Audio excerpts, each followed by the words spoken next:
Well, we're out in the shop tonight working on bow fishing stuff, and this is one of my bows. You can see that I've got a flashlight mounted on this thing, and I did that last year, and I didn't know if it was gonna work real good, so I didn't mount one on my other bow, but it ended up working out very well. So I'm gonna go ahead and make another mount just like this for my other bow, and I'll show you sort of how this works if I can with one hand. So you're out at night, you're being real quiet, and you don't have the big lights on, you don't have the generator on, you're looking for big heads. And so you got as little light as possible because they spook real easy. So the idea is you use this tactical flashlight, and I've got the switch mounted right on the handle of the bow. So it's right there where your hand is anyhow. And you click that light on and you scan and click it off. Travel 5 or 10 feet, click the light on, scan, click it off. You're trying not to make a lot of light pollution out there to spook off the fish. And it works really good. I mean, if you're ready, you got your other hand on the air or on the string and you're ready to draw. So you click that on and you're ready to draw and you're scanning. As soon as you see them, you let it go. Because they spook as soon as they see the light. So anyhow, this setup works really, really good for that type of fishing. So these mounts are a homemade job that I did, and I screwed them into the regular stabilizer hole. There's already a threaded hole in the riser here. Let me show you how this works. So I drilled or put a couple of slots in the rails, because you never know. Seems like whenever you're out bow fishing, you always got your bow in your hand, there's nowhere good to lay it, and when you shoot a fish, you end up fighting the thing. It's great to be able to put these bows in that slot. So that's what I originally made this mount for, and then I added the flashlight bracket after the fact. So this works real good. You just stab it right in there, and I'll leave the bows in there when I get to the lake or the river and I'm traveling. They stay in there really well. They're handy. I got two on each side, so sort of symmetrical, so you know right where a hole is in the dark. They're easy to find, doesn't take much light. You can find that slot real easy. And so anyhow, I'm gonna make another one of these, and I thought I'd sort of show you guys. Okay, so here's that mount I made a few years back, and like I say, they work real good. It's got a little bit of a cradle there that holds it from twisting on the riser, and then a hole. Of course, this is the bolt. I forget the thread pitch, but riser stabilizer holes are all threaded the same size. You could Google that and find out. So you just buy I don't even know what length that bolt is. Let me grab a tape measure here. Maybe I'll help somebody out. So that is a 3/4 inch long bolt. And again, I can't remember what the pitch is on that. I want to say it's fine thread, but I can't remember the diameter. So anyhow, this is it's made out of 3/4 inch by 1/4 inch thick. This just happens to be a piece of galvanized material that I got a rod, I don't know, 5 or 6 feet long, and that's what I've been cutting out of. So as well as mounting this flashlight mount to it, I'm also going to put a stop on this, because when they slide down, this just will be an improvement in this mount design as well as flashlight mount. But I need to put a stop on this to keep it from sliding down in that channel too far, because when it slides down in the channel, sometimes when it gets up here to the corner, it sort of gets in a bind. So I'm going to put this stop, because I'm already welding and I'm grinding the paint off and stuff. I'm just going to put a stop there so it'll slide down in the channel, and it'll sit in the channel about, I don't know, almost 4 inches probably, which is still plenty. And that's just another piece of that 1/2 inch long of the same stock, 3/4 inch wide by 1/4 inch thick. So I'm going to TIG weld, or not TIG weld, I'm going to MIG weld that on there. I'm going to MIG weld this on here, and then I'll probably first drill holes. These Picatinny rails, you can pick them up on Amazon really cheap, and they come in a pack. I got this as a 3-pack. This was the box it came in. I forget how much I gave for this, but they come They come in like a 6-inch, a 4-inch, and like a 3-inch. They've got these little raised spots on the back that I ground off already using a bench grinder. I ground the back of it flat so it'll sit flush on here.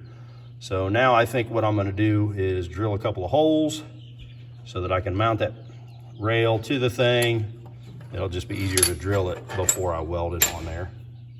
So the holes I'm gonna drill to the hardware size that come with the kit, and that is a 3/16 drill bit. Should allow enough room to get those in easily. So I'm gonna go ahead and drill those 2 holes, and then I'll lay this little piece right here and weld that on.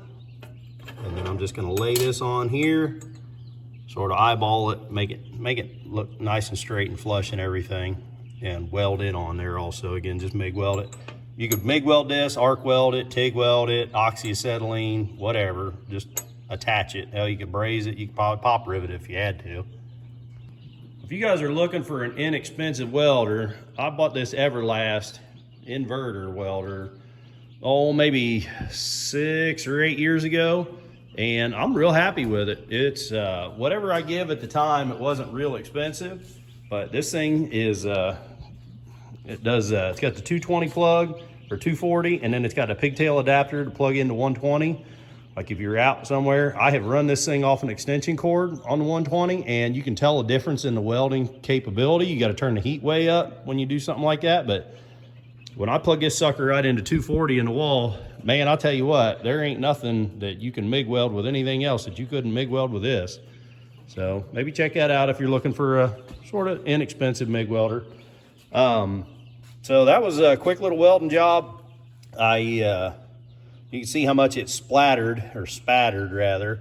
That's that galvanized. Man, it was really just smoking and popping and nasty, and I'm not the world's best welder to begin with, so I'm gonna let this sit here and cool down for a minute. Then I'm gonna hit it on this wire wheel, clean up all the sort of imperfections on it. Then I'm gonna find a can of red spray paint, rattle can it, and we'll let it sit overnight. And tomorrow we'll mount that aluminum rail on, and then hopefully my flashlight will be in tomorrow. I ordered that earlier today. It's supposed to be delivered tomorrow, so we'll get this thing put together tomorrow. Well, I walked it outside last night, held it with one hand, hit it with the other hand with a rattle can, and then brought it in here and hung it up just like you see it. So it's been hanging for about 24 hours. Our light came in today, so we'll go ahead and get this thing all put together. So this light, I got a deal on it. It was only 10 bucks. It was like 75% off. But I wonder if I didn't get a deal on it because I knew it had this offset clamp or mount or whatever. I don't know that I'm real crazy about that in this application, but we'll go ahead and we'll put it all together anyhow and see how bad it looks. So when I drilled this thing last night, I countersunk the bottom holes, and then when I welded it together, I flipped it the wrong way. So that countersunk was supposed to be underneath, and I'm not going to worry about it that much. And that was just because these bolts are so short, it was going to allow the nut to sit up in there a little further, but we're going to go with it. Like I said, these bolts don't stick out very far.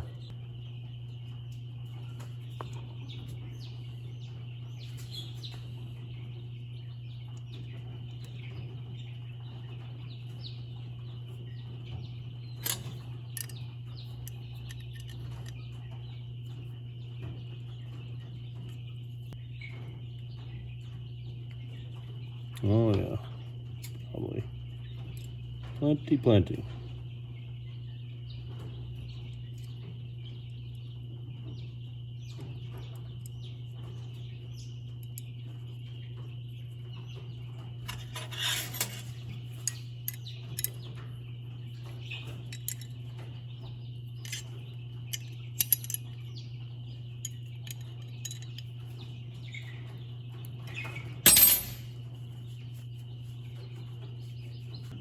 Okay, so that's what that looks like on there.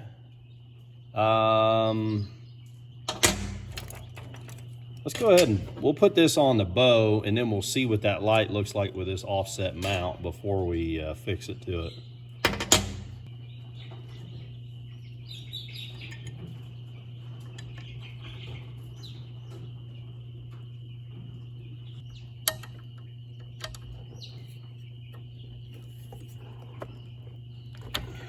Okay, so now we can see that that thing is sort of dangerously close to the handle on that reel. So we definitely don't want to offset the light to that side. So I'm glad we put it on here first, because that's probably which way I would have went with it. So the mount is not in the way, but that light, when I reach out for that drag on that reel, that light might be in the way. So we're gonna keep that in mind when we place the light on there. We'll mount it toward the front as much as we can, and again, we're gonna mount it away from the reel. So this light, how these things work, all these lights seem to be about the same. So they come with two caps. They come with a regular cap, which I think I left in the house, and so just a regular cap that goes over the end that doesn't have this wire dangling out of it, and you can use it as like a regular flashlight. It's got you hit the buttons. Let's see. So if it had the regular cap on the back, you would just hit this button. You see that button there? And it changes modes. It's got bright, medium, and what is this? Bright, low, and flash. Okay. But once it comes also with this additional cap with the wire, and this is a sort of 2-position switch. You got a momentary switch here that on and off, on, off, on, off. And then you got a clicker switch here, which is on, off. Well, or it's backwards now. So on, off,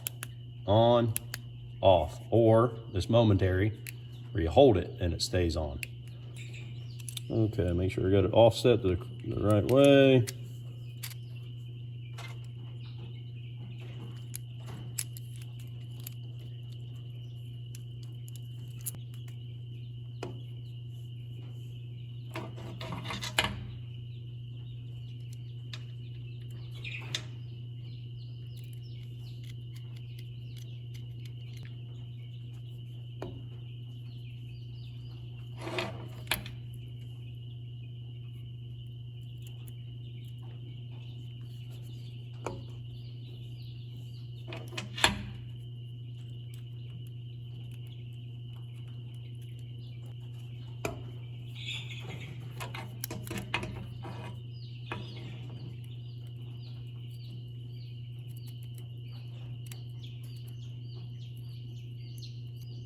All right, now we want to set this forward as much as possible. I want that button to be facing directly up so I can find it easy enough. Now remember, we're threading into aluminum, so let's not get carried away tightening these bolts down.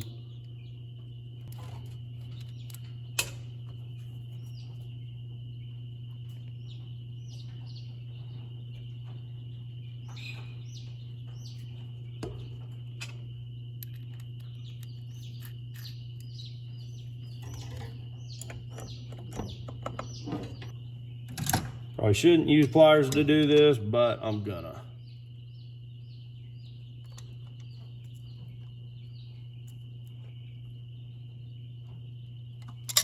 Yeah, we'll call that good. Okay, now the next step is gonna be to mount that switch. And I remember fighting the last one on that other bow with a couple of different ideas, and it turned out that electrical tape ended up being the best thing. I tried zip ties. I think I even tried some Velcro, and electrical tape ended up being the best thing. I don't want to tape it down too tight, because if you tape it down, you end up, there's really no extra plastic up past the switch, so you have to tape it on the switch. So don't tape it too tight, or you're going to tape your switch in the on position. I don't want to do that.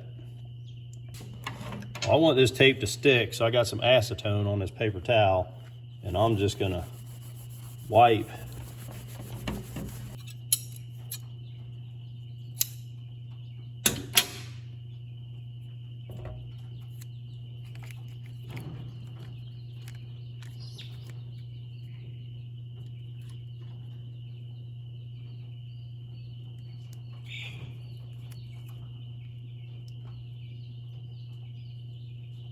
And again, we're taping right over the switch, so we don't want to pull this down tight.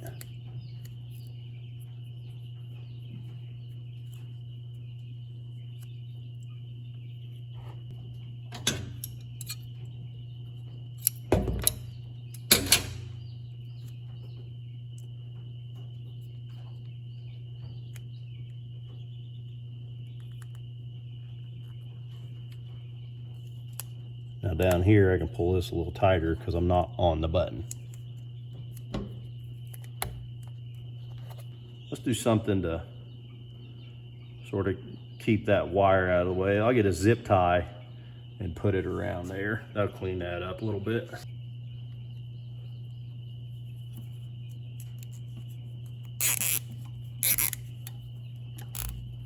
I want to pull it tight.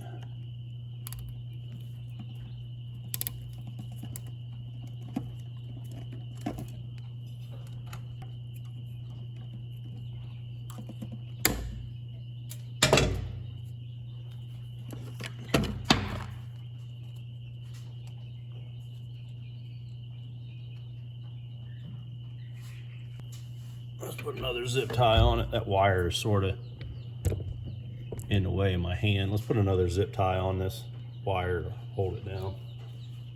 I could just see somebody go to grab that handle and grab that wire and squeeze it, get in a hurry. And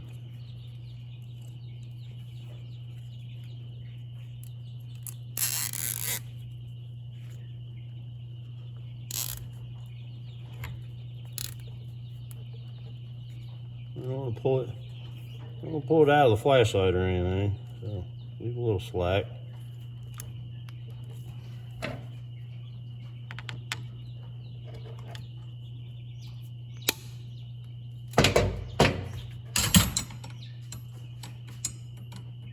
There we go. You see that? Now we get that wire out of the way there.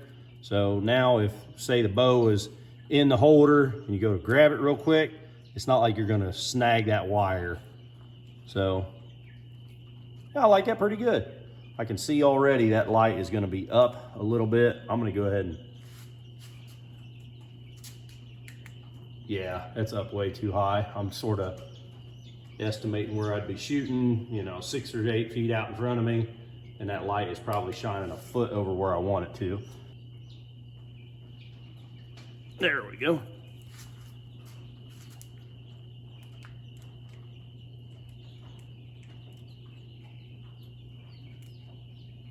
Yeah, that's pretty good.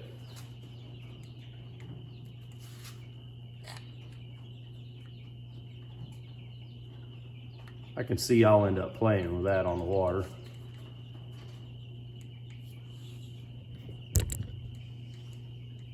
So, yeah, I'm sort of estimating, you know, where I'd be shooting right there. Yep, that's pretty much right on the money. Let's go see how the mount works. So I'm doing some other things to the boat. Click the subscribe button to get to see the other video that I'm making on this boat right now. So again, here's the mount. There's 2 on this side and 2 on that side. You can see the little red strips. That indicates where the holes are. So when you're fishing, it's easy enough to find. So there you go. Wobbles around just a little bit, but it ain't, I mean, that ain't coming out of there. And try this other one. Should be about the same. Yeah, there we go. So the light does not hit, and it's not getting in a bind where, like I said before, I put that stop on, it would go down to the corner here, and it would sit really snug on here, but then when you go to grab the bow up, sometimes it would be sort of jammed in there. So that stop will keep that from happening. So I'm just gonna pop right out. And again, we've got, you know, there's over 4 inches of that rod sticking down in that channel, so it ain't gonna come out of there. You know, the other bow is that same way. It's the same construction. So yeah, that's it. If you guys like this video, click the thumbs up button. If you got any questions at all, leave them in the comments down below. If you want to see more videos of me working on this sort of stuff or all kinds of junk out here in the shop, there's them chicks. Click the subscribe button to see all the videos as I make them. And until the next time, keep on tinkering.